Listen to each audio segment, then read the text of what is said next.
बिस्मिल्लाहिर्रहमानिर्रहीम अस्सलाम वालेकुम। आज हम बनाएंगे आलू चिकन का शोरबे वाला सालन, जो कि बहुत ही टेस्टी रेसिपी है और बहुत आसान तरीके से मैं आपके साथ शेयर करूंगी।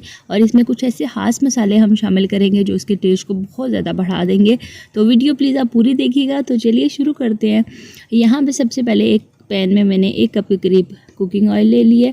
ऑयल जब गर्म हो जाएगा तो 3 मीडियम साइज़ की बिल्कुल बारीक कटी हुई प्याज मैंने शामिल कर देनी है और इसको अच्छे तरीके से मिक्स करना है। और साथ ही साथ यहाँ पे मैंने कुछ साबुत मसाले डालने हैं, जिसमें 2 छोटे दालचीनी के टुकड़े, 10 से 12 काली मिर्चें और 8 से 10 जो है ना लौंग डाल देनी है।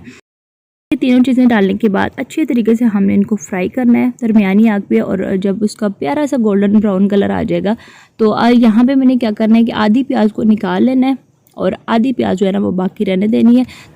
तो यहाँ पे आधी जो प्याज मैंने निकालनी है उसमें 3 से 4 खाने का चम्मच दही डाल के मैंने इसका पेस्ट बना लेना है। और बाकी थोड़ी सी प्याज मैंने रहने देनी है ताकि हमारे शोरबे का कलर बहुत अच्छा सा आए।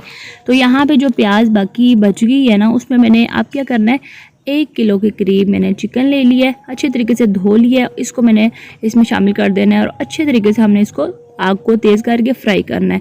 जब इसका कलर चेंज होने लगेगा तो इसी स्टेज पे मैंने क्या करना है, 1 खाने का चम्मच भर के लहसुन और अदरक का पेस्ट शामिल कर देना है। अच्छा, अदरक लहसुन शामिल करने के बाद 2 मिनट तक मैंने इसको फ्राई करना है। और उसके बाद यहाँ पे 3 मीडियम साइज़ के टमाटर लेके मैंने दरदरा से इनको ब्लेंडर में ब्लेंड कर लिए, ये मैंने इसमें शामिल कर देना है।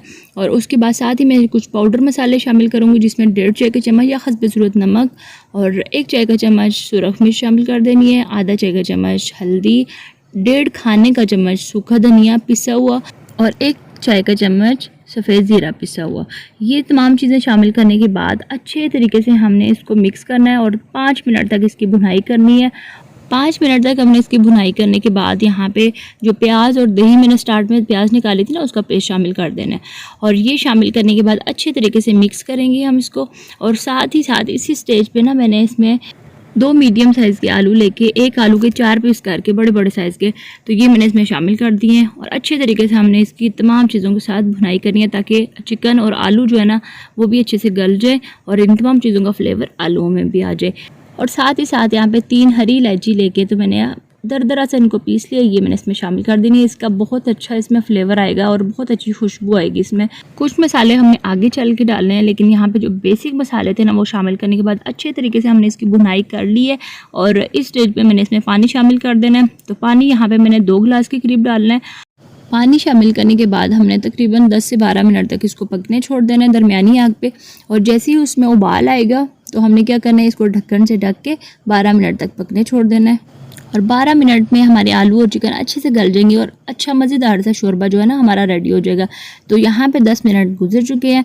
तो इसी स्टेज पे मैंने आधा चाय का चम्मच कसूरी मेथी शामिल कर दी। शोरबे में इसका बहुत अच्छा फ्लेवर आता है। और आधा चाय का चम्मच गरम मसाला और यहाँ पे 1/4 चाय का चम्मच मैंने शामिल कर दिया इसमें जायफल और जावित्री का पाउडर। बहुत अच्छा इससे टेस्ट आएगा और बहुत अच्छी इससे खुशबू आएगी। इसी स्टेज पे आप शामिल करिएगा।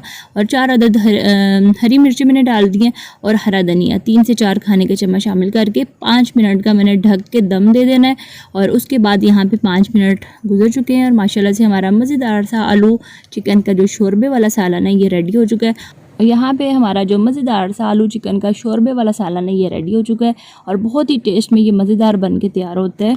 तो इसके साथ ही मैं आपसे इजाज़त चाहती हूँ। वीडियो को प्लीज़ लाइक और शेयर ज़रूर करिएगा। चैनल पर अगर आपने फ़र्स्ट टाइम विज़िट किया है तो उसको प्लीज़ सब्सक्राइब करके बेल आइकन को ज़रूर प्रेस करिएगा। अल्लाह हाफिज़।